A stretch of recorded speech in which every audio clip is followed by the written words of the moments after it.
Hello বন্ধুরা, মৈনাক চলে এলাম নতুন একটা ভিডিওতে। আজকে এই ভিডিওতে দুটো ট্রেলারের রিয়াকশান করব, একটা গানের রিয়াকশান করব এবং একটা বিগেস্ট আপডেট শেয়ার করব। কাজে প্রথম থেকে শেষ পর্যন্ত ভিডিওটা দেখো। ভিডিওটা তোমাদের যদি ভালো লেগে থাকে লাইক করো, কমেন্ট করো এবং সাবস্ক্রাইব করো। তো কোন ট্রেলারের রিয়াকশান করব? তো দুটো ট্রেলারের বেসিক্যালি আজকের এই ভিডিওতে রিয়াকশান করব। একটা হচ্ছে হাঁটি হাঁটি পা পা, রুক্মিণী মৈত্র এবং চিরঞ্জিত চক্রবর্তীর আপকামিং সিনেমা। তারপর যেটা ট্রেলার রিয়াকশন করবো সেটা হচ্ছে ডিপ ফ্রিজ, আবির চ্যাটার্জি এবং তনুশ্রীর সিনেমা, এবং গানটার রিয়াকশন করবো সেটা হচ্ছে একেন বাবুর হিন্দি টাইটেল ট্র্যাক চলে এসছে সেটা নিয়ে। তো সবার ফার্স্টে যদি হাঁটি হাঁটি পাপা এই ট্রেলারটাকে নিয়ে কথা বলি, দেখো এই ট্রেলারটা এক কথায় যদি বলতে হয় আমাকে ভীষণ ডিসঅ্যাপয়েন্ট করেছে। কারণ আমার ট্রেলারটা এক কথায় ভালো লাগেনি। এর ভালো না লাগার অনেকগুলো দিক আছে। প্রথম কারণ হচ্ছে এই ট্রেলারটা লুক অ্যান্ড ফিল প্রচণ্ড ওটিটি ওরিয়েন্টেড কাজ, সেটা যেরকম হইচইতে কাজ তৈরি হয় ঠিক সেই রকম একটা ভাইবস দিচ্ছে। মানে বড় পর্দায়কে দেখার মতন যে একটা কাজ সেটা কিন্তু লাগছে না, এবং একই গতে বাঁধা গল্প, একই গল্প বারবার নানা রকমভাবে ঘুরিয়ে ফিরিয়ে দেখানো হচ্ছে। আর টিজার যখন এসেছিল একটা কথা উঠেছিল না, যে পিকুর সস্তা ভার্সন। সত্যি করে ট্রেলারটাকে পিকুর সস্তা ভার্সনই লাগছে। আমার ট্রেলারটা পুরো প্রথম থেকে শেষ পর্যন্ত ডাল একটা লেগেছে, এবং অনেক বেটার হতে পারতো ছবিটা, যেহেতু চিরঞ্জিত চক্রবর্তীর মতন একজন বড় অভিনেতাকে এই ছবিতে যুক্ত করা হয়েছে। বাবা সিঙ্গেল ফাদার এখানে প্লে করছে চিরঞ্জিত চক্রবর্তী। মেয়ে তোমার এখানে বাবাকে পছন্দ করছে না, কোনো একটা কনফ্লিক্ট হচ্ছে, দুজনের মধ্যে ঝামেলা লাগছে। হঠাৎ বাবার মানে আবার বিয়ে করার একটা শখ যাচ্ছে, বাবা আবারও বিয়ে করতে চাইছে, মেয়ে ওটাকে মেনে নিচ্ছে না। কাইন্ড অফ তোমরা বলতে পারো প্রজাপতি, প্রজাপতি টু মানে যেরকম আসছে। রান্নাবাটি ছবিটা কনসেপ্ট প্রচুর সেম আছে, মানে ওই ছবিটা বা পিকু, প্রচুর ছবির সাথে এরকম সিমিলারিটি তোমরা পাবে, প্রচুর ছবির সাথে মিল আছে। দেখো মিল থাকতেই পারে, কিন্তু একটা ছবিকে আমি কোনো সিনেমা থেকে ইন্সপায়ার হতেই পারি, এবং এটা ট্রেলার দেখে মানে হাইলি ইন্সপায়ার্ড অফ পিকু, এটা তোমরা মানে ট্রেলারটা দেখলেই বুঝতে পারবে। মানে ফ্রেম, প্রথম ফ্রেম থেকে শেষ ফ্রেম পর্যন্ত পিকুকে কিভাবে কপি করব, এটা হয়ে গেছে ডিরেক্টরের মেন্টালিটি। এবং পিকুকে প্রথম থেকে শেষ পর্যন্ত কপি করা হয়েছে, এটা আমার মনে হয়েছে। খুব একটা নতুনত্ব ট্রেলারটার মধ্যে কিছু পেলাম। ওনার ক্যারেক্টারটা যখন আসছে তখন বলছে জল খান আপনার বয়স তো যেরকম দেখেছিলাম ওই তার থেকে তো বেশি বয়স লাগছে ছবিতে যা দেখেছিলাম। মানে এগুলো জোর জবস্তি পাবলিককে কাতুকুতু দিয়ে হাসানো, আর কিছুই না। এই ছবিটা যে কি হবে আমি জানি না, তবে একঘেয়ে একটা পিকুর সস্তা ভার্সনে কিন্তু ট্রেলারটা আমাদেরকে বলছে, এবং আমার অনেস্টলি স্পিকিং ট্রেলারটা ভালো লাগেনি। জানি অনেকের হয়তো রেগে যাবে। আর রুক্মিণী মৈত্রর ওই লাউড অ্যাক্টিং, রুক্মিণী মৈত্র যখন দেবদার সাথে কাজ করে আমি বলবো একটা দুর্দান্ত পারফরমেন্স করে, কিন্তু সে একা যখন করে না, সে একটু লাউড অ্যাক্টিং করে। এখানেও প্রচুর জায়গায় তার অভিনয় মনে হবে ন্যাচারাল ব্যাপারটা নেই, একটু জোর জবস্তি সে করছে। আমার এটা মনে হয়েছে, আমার ট্রেলারটা ভালো লাগেনি। এবার যদি কথা বলি ডিপ ফ্রিজের ট্রেলারটাকে নিয়ে, দেখো ডিপ ফ্রিজ ট্রেলারটা সত্যি কথা বলতে খুব খুব ভালো একটা কাজ হয়েছে। যেভাবে আবির চ্যাটার্জি আর তনুশ্রী তাদের যেভাবে বন্ডিংটা দেখানো হয়েছে, ব্যাকগ্রাউন্ড স্কোরের কাজ ভালো।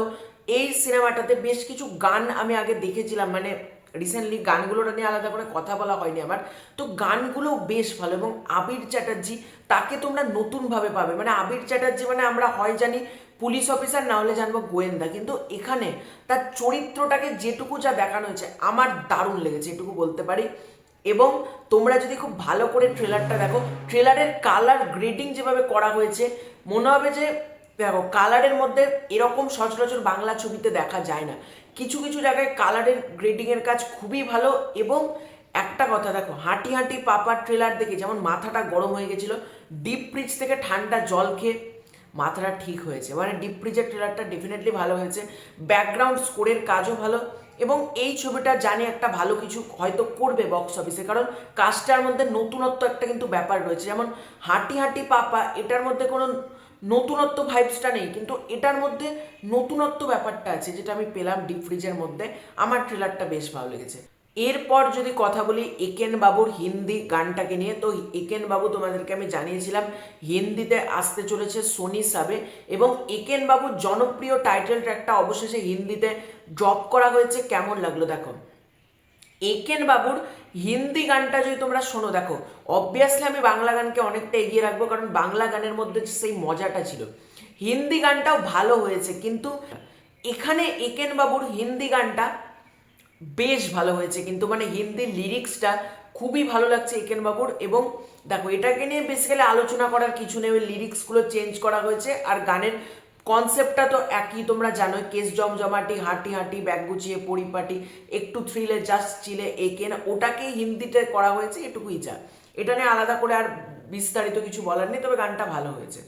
এবার যদি আমরা আপডেট চাই, সেটা হলো বিশাল বড় একটা আপডেট। মেগাস্টার শাকিব খানের আমার একটা জিনিস দেখে ভালো লাগছে, উনি নতুন নতুন প্রোডাকশন হাউসের সাথে কাজ করছেন, নতুন নতুন ডিরেক্টরদের সাথে কাজ করছেন, আবার নতুন ফ্রেশ জুটি তুলে আনছেন। ঠিক যেরকম শাকিব খান ইধিকা পাল একটা জুটি, শাকিব খান মিমি চক্রবর্তী একটা জুটি, শাকিব খান সোনাল চৌহান একটা নতুন জুটি, শাকিব খান সাবিলা নূর একটা নতুন জুটি, বা তানজিন তিশা, বা এদিকে তোমার তাসনিয়া ফারিন, একটা নতুন নতুন ফ্রেশ আইকনিক একটা করে জুটি মেগাস্টার শাকিব খান তুলে আনছেন।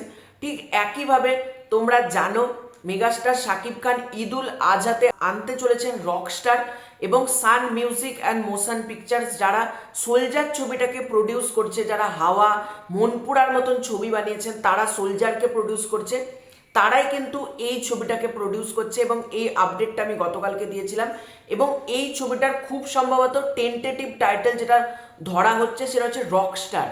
এই ছবিটার টেন্টেটিভ টাইটেল হচ্ছে রকস্টার, এবং ছবিটা ঈদুল আজহা অর্থাৎ কুরবানি ঈদে 2026 সালে মুক্তি পাবে। এই ছবির নায়িকা নিয়ে একটা বড় আপডেট চলে এসেছে।